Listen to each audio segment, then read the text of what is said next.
Today's date is September 27th, and this is the second argument we are hearing via video conference.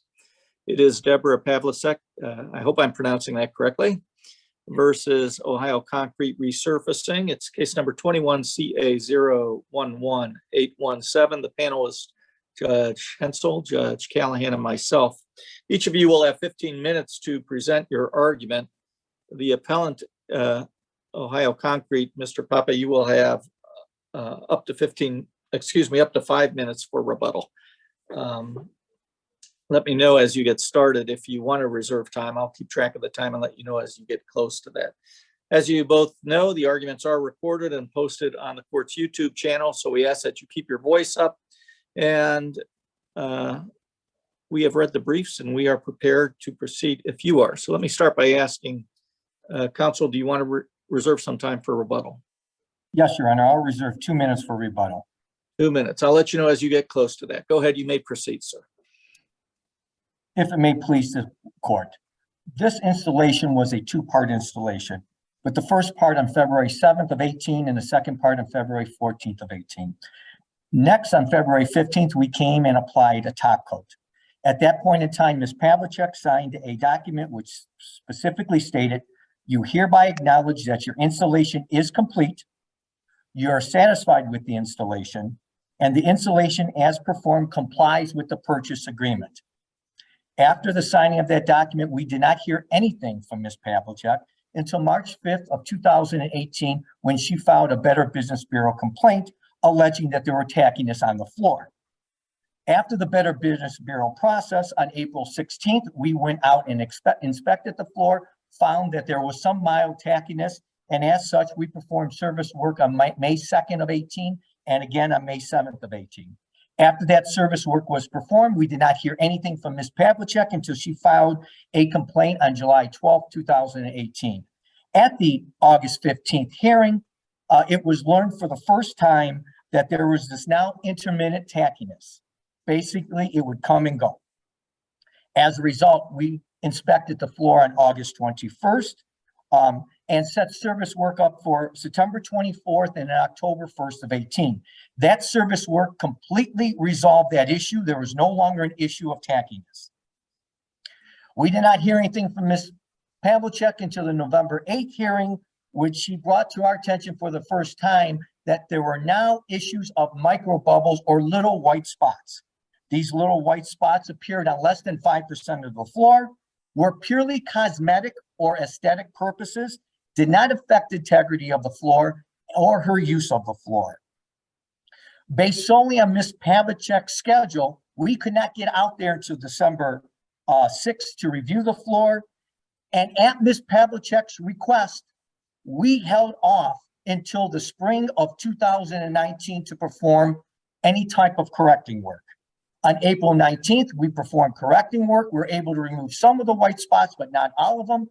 Therefore, based on our warranty language, we decided, based on aesthetic purposes, to replace the floor, in which Ms. Pavlescak refused to allow us to do.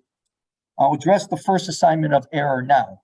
The trial court error is a matter of law when it ruled that in order for a contractor to exercise his right to cure, the contractor must first guarantee that that cure will resolve the issue.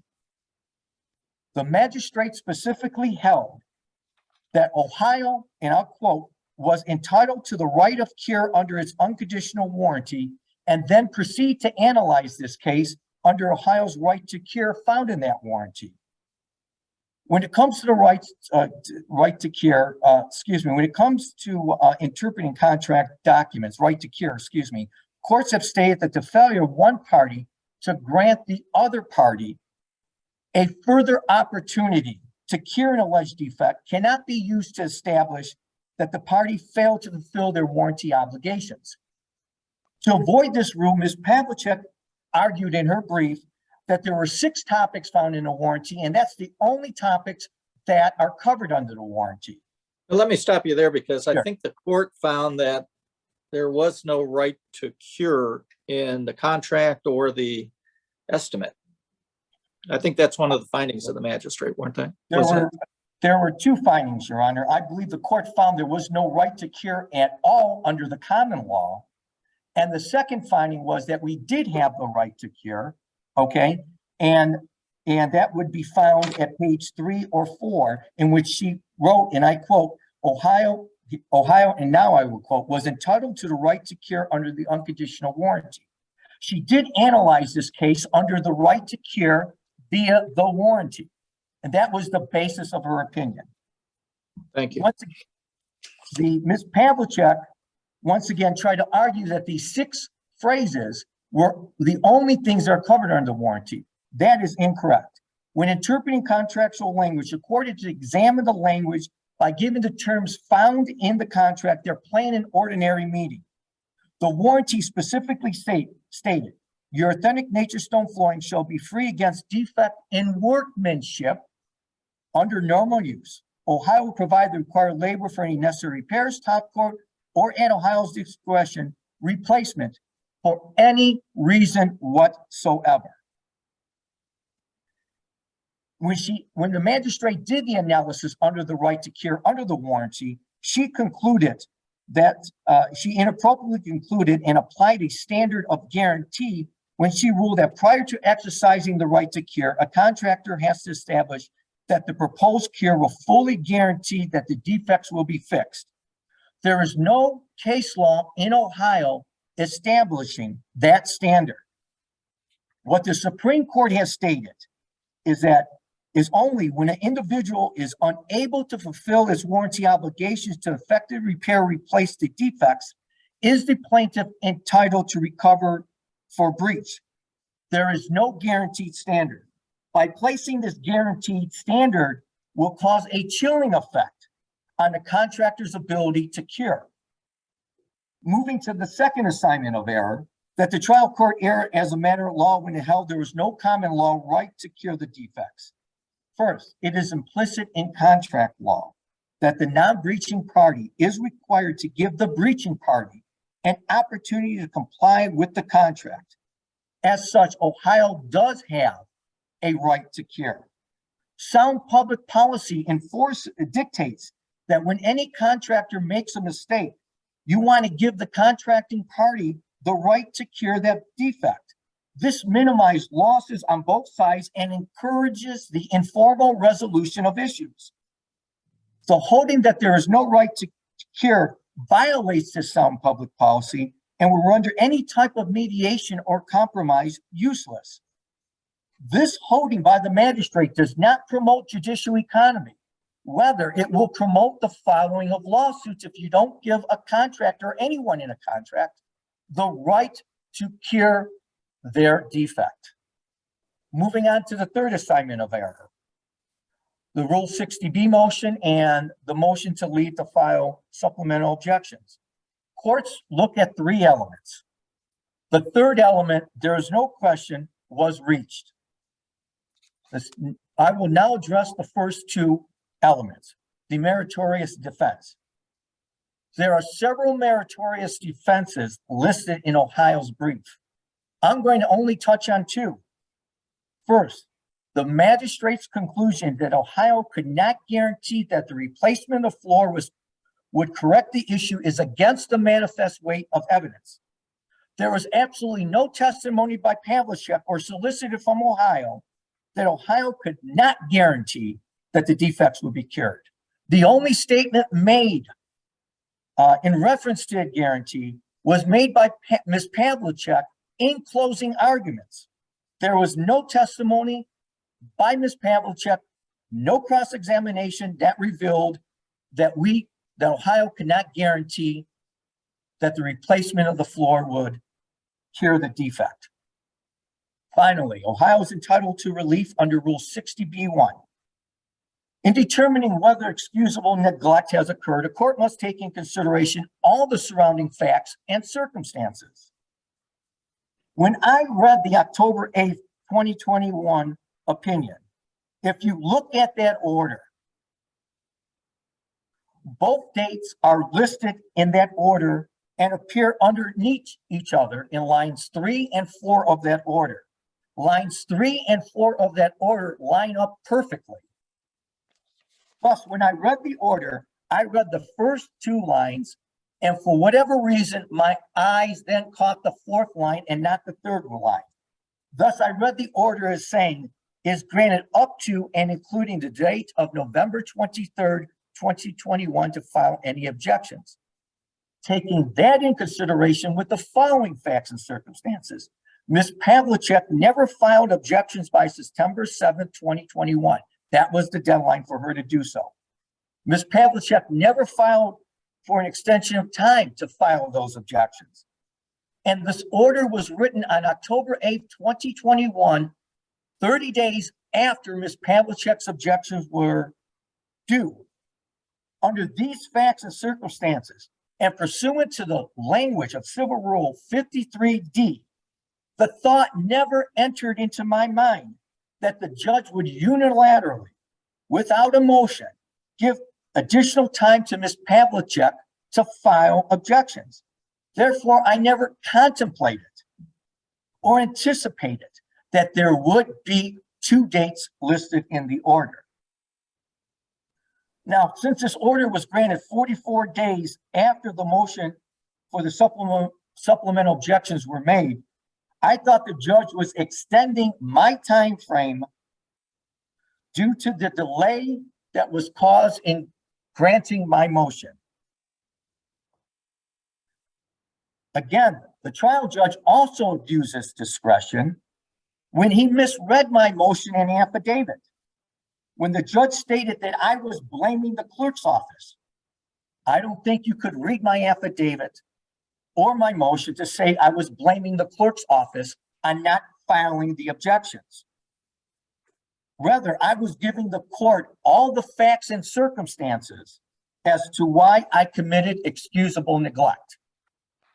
The trial judge asserted that all the factual allegations outlined in my affidavit are as true. He took them to believe them to be true. I stated in my affidavit that if I thought the brief was due on October 24th, and based on the clerk's office delay, I would have moved for additional time to file my brief. Thus, the inaction on part of Ohio and myself is not a complete disregard for the judicial system. That's the standard. In taking consideration all the facts and circumstances of what happened here, it is clear that my neglect amounts to excusable neglect. I am actually done with my argument unless there's a question. Any questions, Judge Callahan? Judge Hensel? All right, thank you, counsel. Ms. Pavlescak, you have 15 minutes. Thank you. May it please the court, my name is Deborah Pavlescak and I'm here pro se. As I did in my brief, I'm going to refer to the appellant as Ohio. In the case before you, there was no known industry standard presented at trial stating that it's acceptable for the surface of a floor intended for human traffic and personal use to be sticky. There was no known industry standard presented that microbubbles on a floor surface are an industry standard either. In fact, these issues were defects that were stipulated to by Ohio, and it's documented in the magistrate's decision on page 3. Ohio's first assignment error in this case seems to be disproved within Ohio's own brief.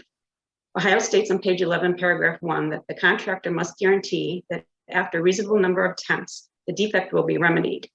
In the end, if the contractor cannot remove the defect, then the contractor will be liable for breach of warranty and/or contract. And the trial court did not err because Ohio had a reasonable number of attempts to make the floor surface defect-free. Several attempts is the language used by the magistrate. These attempts included 3 different top coats, which are all noted in my brief on page 6 and 7, along with the trial record citations. The last paragraph in Ohio's brief on page 15 wants you to believe that the microbubbles were a new issue that should be treated differently from the stickiness issue.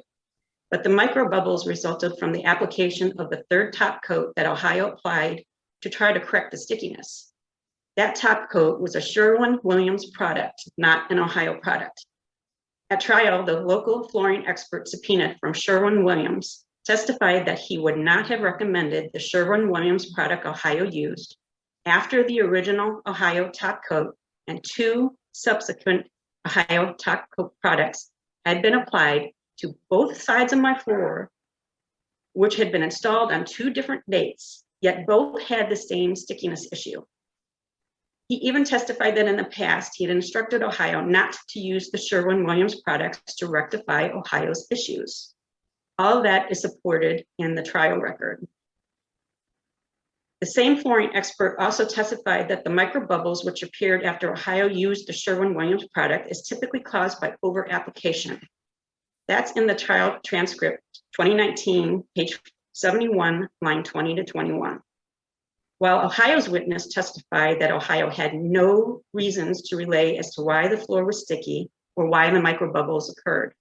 That's in the 2019 trial transcript, page 109 to 110, line 8 to 15.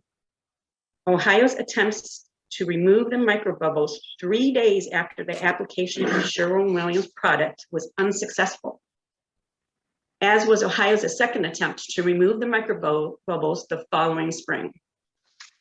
If the whole floor hadn't been sticky, or if any of the Ohio products would have corrected the issue, Ohio would have never used the Sherwin-Williams product, and there would never been any microbubbles. So what's a constant throughout is what was defective was the floor surface, which Ohio made several unsuccessful attempts to correct.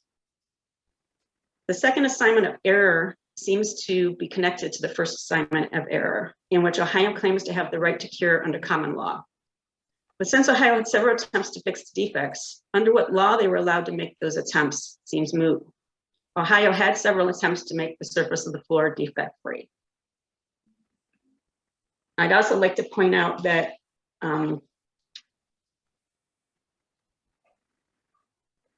the 2 warranties language was just not stated completely by Ohio.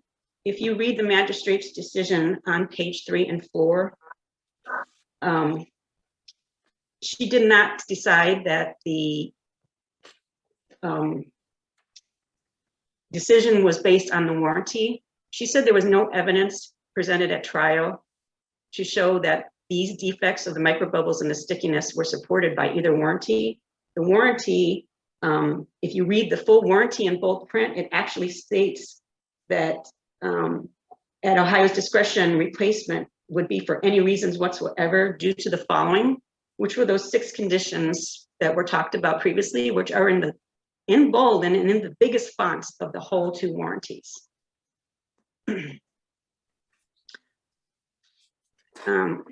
last 2 assignments of error are claims of abuse of discretion by the trial court. By Ohio's own admission, Ohio's attorney inadvertently misread the court order for October 8th, 2021, thus missing the court's deadline.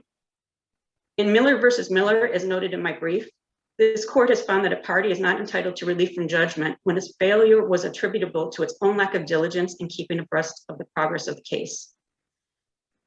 Ohio claims that this case is similar to Coley versus Basel, which the trial court focused on the fact that the defendant is an attorney and ignored the fact that defendants sent prompt notice through the regular channels to their carrier, who they were dependent on to defend their lawsuits, which were lost in transit. While the court order in this case does mention that the late person was able to properly decipher the court's order, the judge first points out that the deadline missed was exactly 60 days from the date of the defendant's motion asking for an additional 60 days. And that order was clear on its face. The judge clearly took all Ohio's facts into consideration, since the court order also notes that Ohio attempted to blame the clerk of court's office for the delay, even though Ohio hadn't followed up the office, who provided an incorrect video recording of the trial for at least an additional 2 weeks, or lack of diligence. Ohio demonstrated a lack of diligence by missing a hearing for this case on November 8th, 2018, which counsel admitted to during trial, which is seen in the trial transcript at page 49, line 24 to 25. Ohio cites Tipton versus RPD Properties to state that this court's ruling confirms that operative facts are those which, if proven, would give rise to a meritorious defense or support the alleged grounds for relief from judgment. However, in Tipton, the attorney's affidavit stated that the acts of a third party prevented timely answer to the appellate's complaint, not that it just had slipped through the cracks or that the order was simply misread. As already pointed out, this was not the first time Ohio's attorney had misread the court order.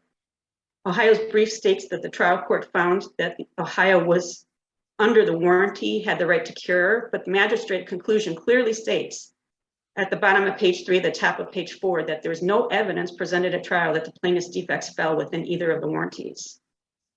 In GTE Automatic versus ARC Industries, the Supreme Court of Ohio concluded that it adopts the general rule that the neglect of a party's attorney will be imputed to the party for the purposes of Civil Rule 60b-1. And that neglect is disregard for the judicial system, and it's not excusable. Relief should not be granted under Civil Rule 60b-5 either. In Resurfacing versus Loman, the Ohio Supreme Court stated that the grounds for invoking said provision should be substantial, and it shouldn't be used as a substitute for any of the more specific provisions of Civil Rule 60b. Ohio presented no facts to justify the use of any other reason clause. Misreading the court order isn't substantial grounds, it's neglect. And lastly, my brief cites McGee versus Lynch, which clearly states that if a motion for relief of judgment is adequately supported, an oral hearing is not required. Using Miller versus Miller again, this court has stated that a party moving for relief is not automatically entitled to an evidentiary hearing. Ohio may have missed the court's deadline to submit a supplemental pleading, but Ohio had already submitted preliminary objections to the magistrate's report, which listed 10 objections and was supported by a 4-page memorandum and conclusion, which provided the trial court with all the information it needed to make a decision. Ohio's flooring installation went astray from day one with the installation of the right side of the floor. Ohio did not adhere to the installation instructions documented in Joint Trial Exhibit 1. They put me through months of dealing with intermittent stickiness on both sides of the floor, followed by a floor covered with microbubbles, and I never received the safe, aesthetically pleasing floor I paid for, and I did say that during the trial. It's at page 5, line 18 to 20. Because Ohio was unable to remedy the floor's defects in a reasonable number of attempts, and the trial court hasn't abused its discretion, I would respectfully ask this court to not remand this matter back to the trial court, but to affirm the decision of the trial court in my favor. And thank you for your attention.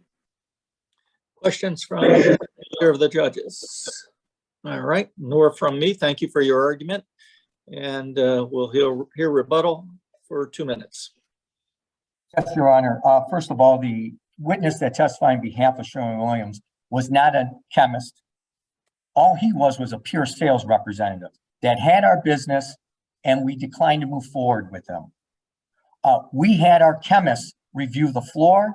The chemist came up with the Rexane, that's the product from Sherwin-Williams, that would cure this intermittent tackiness because it's something we'd never saw before.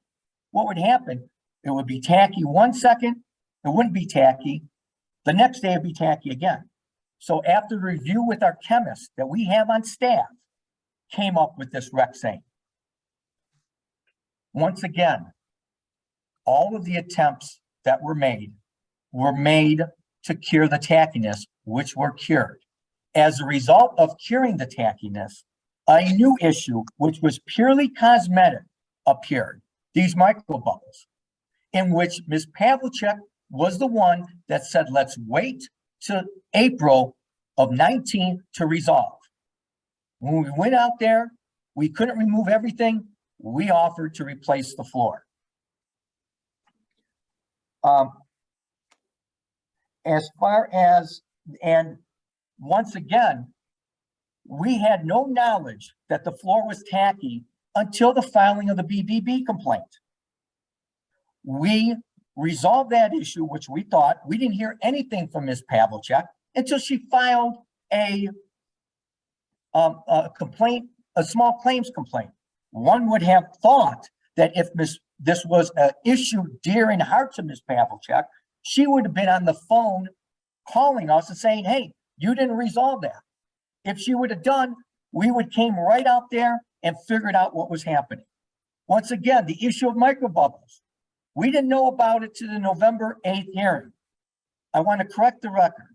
I was on medical leave in 18 from September 1st through November.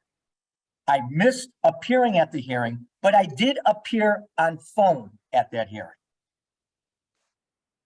Counsel, you're gonna, I'll let you wrap it up. It's your time for rebuttal. Okay. Okay. I believe I have addressed the meritorious defense that we have.